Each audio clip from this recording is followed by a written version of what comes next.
Oh, look at that! The youthful exuberance here seems a long way from the mannered halls of 3M. But this is also a Fortune 500 company renowned for product innovation. These very young men and women are on the task force that created the Macintosh at Apple Computer and put the company back in the running with IBM. In California's Silicon Valley, time seems to be compressed, and Apple is a perfect example. In 1976, two computer whiz kids, Steve Wozniak and Stephen Jobs, designed a personal computer in Jobs' garage and managed to bring it to market a year later as the Apple II. In 1980, only 3 years later, Apple went public as a $118 million company. The following year, IBM entered the new market with its own personal computer, the PC. Industry analysts predicted that Apple, like many other smaller companies, would be forced out of business. But Stephen Jobs, now all of 28 years old and chairman of the board, was not prepared to step aside. You know, they have 1/3 of a million people at IBM. They've got like 350,000 people. We've got 6,000 people. Makes you wonder. I think IBM is a national treasure, what they've been able to do. And they're sort of like a jewel in many ways. And I have a great deal of respect for them. They've made Apple a lot better. By competing with IBM, we're becoming better and better each month. But there is a problem. And the problem is that they are so large and dominate certain markets so completely that I think Apple is the only thing standing between them and total industry dominance. Apple's response to the IBM threat was the Macintosh. This Jolly Roger actually flew above the project building, which was isolated from the rest of the company. Jobs wanted his new task force to behave like pirates outside corporate law. He was determined that this team would be free to innovate unencumbered by Apple's bureaucracy. And he led the project himself. Jobs was a perfect model of the new manager as coach, cheerleader, and nourisher of champions. He's a maniac. He's a maniacal genius. His job is to stir up everything. He's a muckraker in the classic sense of the word. He will not leave anything alone. He will not allow inadequacy or compromise to exist. Steve Jobs was a catalyst for us. He gave us space. He sheltered us from the corporate noise. Yeah, there's nothing like a group effort toward a common goal to unite people. I think that was the deal. We wanted people that were insanely great at what they did, but we're not necessarily those seasoned professionals, but who had at the tips of their fingers and in their passion the latest understanding of where technology was and what we could do with that technology, and who wanted to bring that to lots of people. So the neatest thing that happens is when you get a core group of 10 great people, it becomes self-policing as to who they let into that group.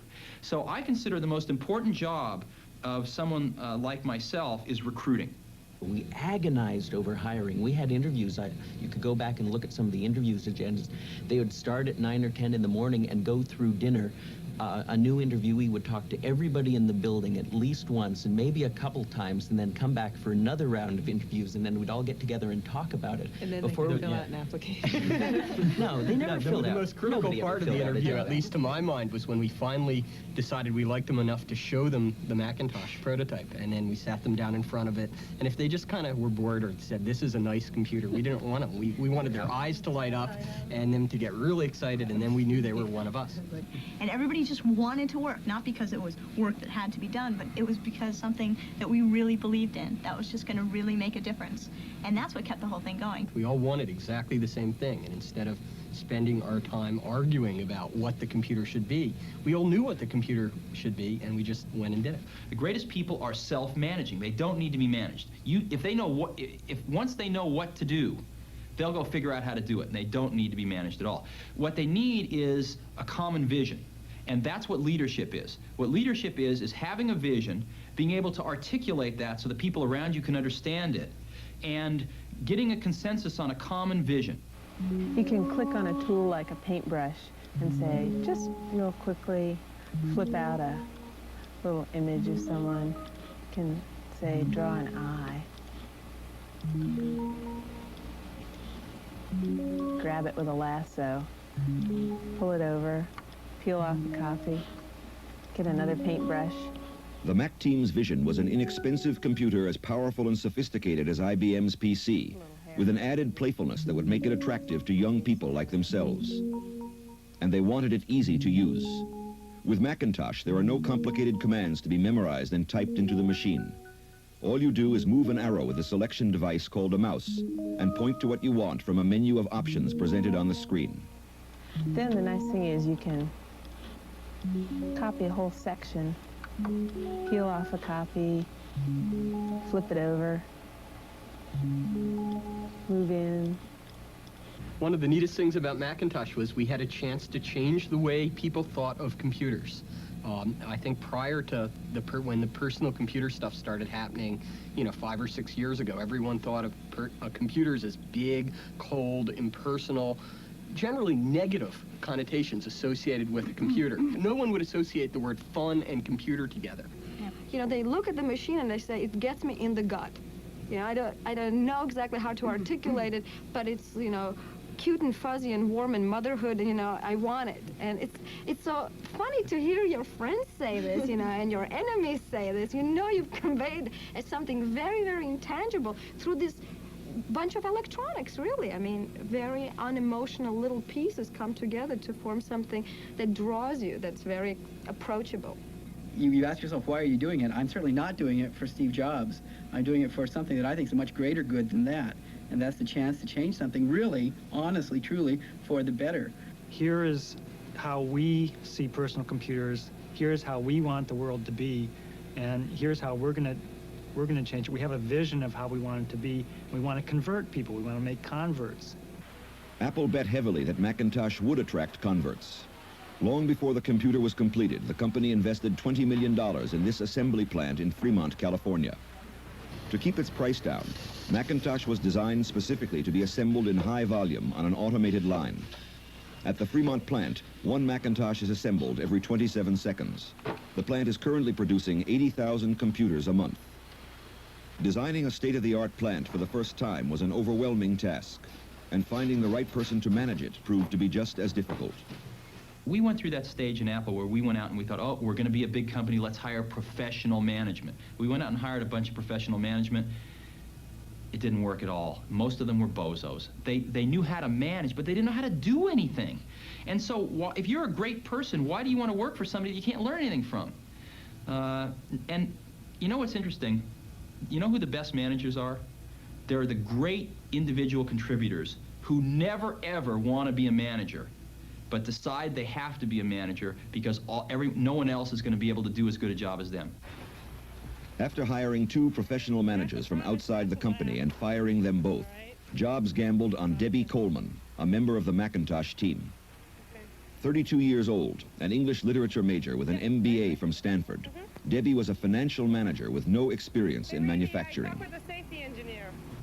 There's no way in the world anybody else would give me this chance to run this kind of operation. And I don't kid myself about that. This is an incredible high risk, both for myself personally and professionally, and for Apple as a company, to put a person like myself in this job.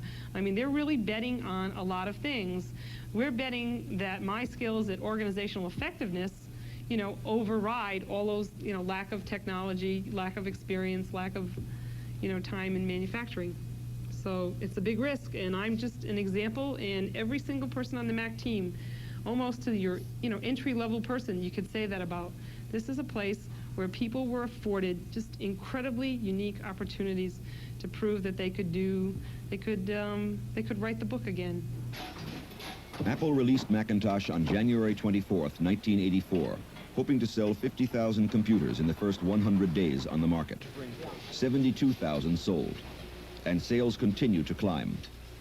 What began as a pirate venture, the bad kids in the company, has reinstated Apple as IBM's principal competitor in personal computers, and is now accounting for roughly half the company's $1.5 billion in annual sales. The best way I came up with to affect change at Apple was by example. And that was probably more than anything else the key reason that I spent 2.5 years of my life on Macintosh, was to try by example to say, hey, here's a better way to do things. And it turns out it's worked. Most Everything at Apple now has looked at the Macintosh experience and come in and said, hey, we can take a lot of these concepts and apply them, make them better in some ways, and model, every other factory we're doing now is modeled after the Macintosh factory. Every other product team that's doing a new product is being modeled after the Macintosh team. The Macintosh example demonstrates how effectively a task force can innovate when it is bound together by a shared vision and given the freedom within the corporation to find its own way. The project also attests to what can be achieved when people are recognized for their contributions.